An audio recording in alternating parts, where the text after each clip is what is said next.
You want to make your own weapon, but aren't exactly sure how to do it, not sure what you'll need. So in this episode, let's take a look at that. This is Alan with Quarter Horse Arms in North Carolina. And if you're building firearms, there's a couple different, actually not a couple, there's several different ways to go after it. Simple method, there's tons of kits for building black powder rifles and handguns. They typically come with everything you need, whether, if it's a percussion fired weapon or a flintlock, it'll come with that. In all likelihood, you'll have to stain the woodwork, and you might even have to blue the barrel. These things come pretty much with everything you'll need to do that, or pretty darn close to it. The second one, if you're looking, obviously to build a more modern firearm, and that's what most of us are interested in, there are a couple of ways to go for it. First, you can buy all of the individual components. You can buy the frame, the slide, the barrel, the trigger group, whatever. And typically, a lot of these will follow through with like Glock type, meaning they'll use a Glock magazine for whatever caliber you happen to be looking at. And you have the luxury in that case of picking and choosing what you want. Is it likely to become more expensive than if you bought a completed pistol? Yeah, it is. But you get to make it the way you want it. And, it's truly yours. Now, when you're buying a stripped frame for a semi-automatic pistol, you have to go through a gun dealer. The frames themselves are serialized. And so everything else you can just order and have shipped to your house. Obviously, I'd say check with a gun dealer, because a lot of us can get better pricing on stuff than you can. Sometimes yes, sometimes no. It never hurts to ask. Okay, now the other way to do it, and I'm still talking about semi-automatic pistols, is there was a thing called buy, build, shoot kits. And that's the ATF's terminology. They really got kind of hot under the collar over the P80 builds, or the Polymer 80 builds, which again were a Glock type build. They sent everything in the package. Barrel, slide, all the guts, the trigger. And a lot of them originally had the jig in it to convert it from an 80% to a completed frame. That's no big deal. I mean, that stuff has existed for a while.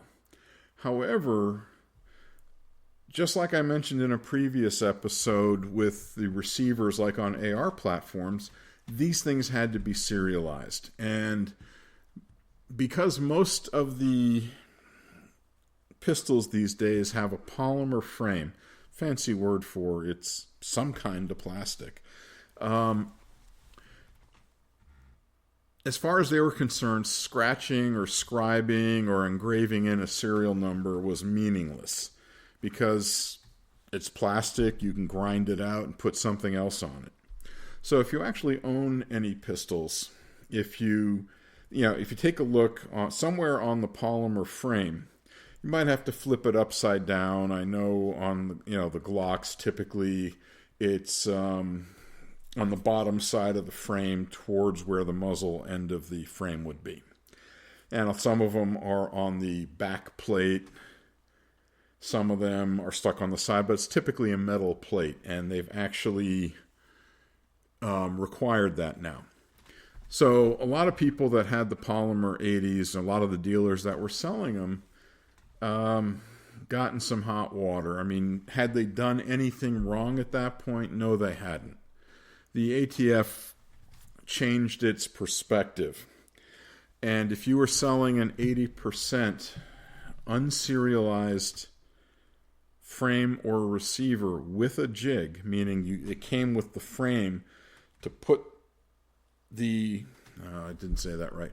It came with the framework to put the guts of the pistol into it, so you knew where to tap your holes and what you had to mill out. And I think some of them even came with the mill bits and the drill bits. So all you needed to provide were the power tools. Doing that with the jig and selling it as a package became a big no-no. However, you can still get those P80 kits from a dealer. Some of them you can get from Polymer 80. At least you used to be able to. They're offering 2 kits at this point that I can recollect. And there's other companies doing this, by the way. But it was the way Polymer 80 was actually selling these kits. But the 2 types of kits you can get are, the first is it comes with everything you need, and it has an 80% frame in it, so you still have to do some mill work. And it'll come with the jigs to convert it into a weapon, but it has to go through a gun dealer because the frame is in fact treated as a weapon now. The other way you can get them is they sell all the parts in a package and the frame is complete. It still has to go through a gun dealer because the frame is still a gun, but you don't need to do any milling. You just get to assemble your pistol kind of like building a model airplane. All right, those are easy ways to do it. You can get new and used frames, and some of the prices, are getting weird. Gun prices have been climbing steadily for the last 2 years, to the point where, in some cases, used guns were costing almost as much as new guns. But there were people selling stripped frames. They were selling complete frames, meaning it had all the trigger stuff in it. And the choice was yours, which way you wanted to go with it. And a lot of these were people were stripping guns out. And, just to kind of give you guys a heads up, Glock's patent expired. So everybody and their brother are making what I call Glock-alikes. It's basically a Glock pistol. It's got somebody else's, name on it. It's using Glock technology, but it's just made by somebody else. I mean, that's an option. Do they warranty them? Yeah, some do. Some are. The warranty expires the second you put a bullet down the barrel. However, these are not typically, Billy Bob working in his garage with a drill. These are, manufactured parts, and I'd like to think they're as good as any of the other components that are out there. Buying barrel stuff like that. Next part is if you want to go into, let's say an AR type platform. AR-9, which is pistol caliber, 9mm. You want to build, AR-10, which is, typically 308 or 7.62, depending on how you construct it. Or the AR-15, which is, 5.56 or 223, or both if it's listed multi-caliber. Okay, so things to consider. Well, the first thing is simply, let's start with the basics. You need an upper and a lower receiver. Can you mix and match them? Absolutely. Can you get them bare metal, meaning there's no Cerakote or any other kind of coating? It's just, silver aluminum. The answer is sure. And can you coat it yourself? Absolutely. Can you do like these multicolor coats and do some really funky stuff? Absolutely. My personal preference is I like things to match. And so if I'm doing something like that, I want the upper and lower to look like they belong together. Some of them have kind of squared off edges. Some of them have rounder corners. I want it to look like it belongs there. And I'd be inclined to start with completely stripped, meaning all you're getting are the parts of metal that you need to have. Okay? So, bottom line is your choice. There are companies offering decent deals on complete lowers or complete uppers. But, once you figure out the frame, you need to figure out what kind of barrel do you want. You need to have,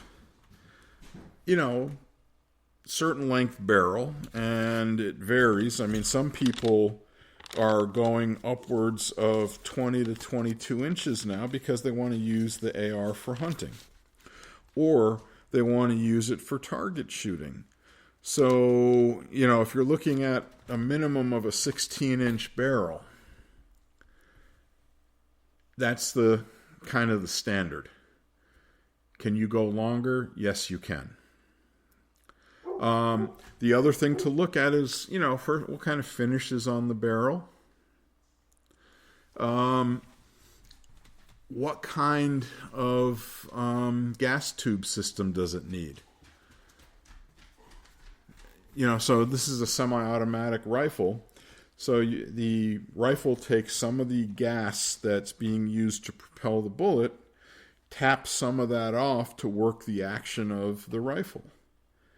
So some of them are carbine length, some are longer, some might be pistol length, but typically they come with a gas block, which is a little piece that the tube fits into and screws onto the barrel. All you have to do is make sure it's lined up properly. And that's no big deal. In fact, some of the barrels even have an index dimple on it so you know where to screw it down. And then the other end of the tube, basically goes into the receiver.